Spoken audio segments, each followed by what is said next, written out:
The Orono Red Riot boys high school basketball team isn't like most normal squads in the state. It's not often a team can boast a Division I committed baseball player like Jackson Coutts, a record-breaking discus thrower who's heading to Stanford like Jake Koffman, in addition to a Fitzpatrick Award semifinalist like Keenan Collette, all on the same roster. It's a luxury for head coach Jason Coleman. Makes my life easy. You know, these kids, they committed when they got to high school. They committed to the weight room. They committed to their individual training, and for us, they buy into what we're trying to do. They enjoy competing. They enjoy playing together. Like you mentioned, those guys. Nate's going to play college basketball. We got two other kids who come off the bench for us that can play college football, and it's a good group, and they all push each other. And I think that's why it's such a collectively good group. In a day where specialization has become popular for young athletes, Coleman likes the versatility of his team playing different sports outside of the basketball season. I'm a big proponent of multi-sport athletes. I push all my kids to play football because it's outstanding for their footwork. Anytime you can do something competitive, we'd like to push you towards that and not just do individual work on your own year-round.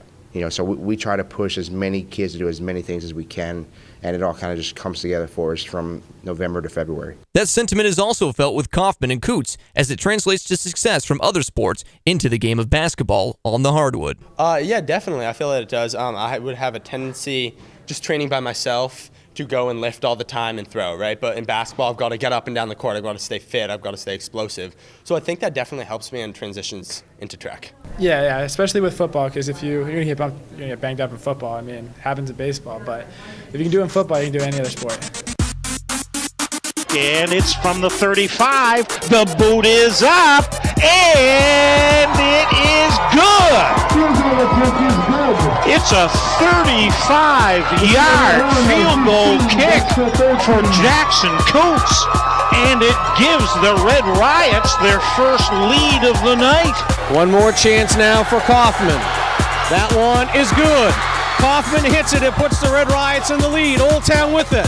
Cologne to Miller at the buzzer. No good! No good! And the Orono Red Riots have knocked off the #1 Old Town Coyotes.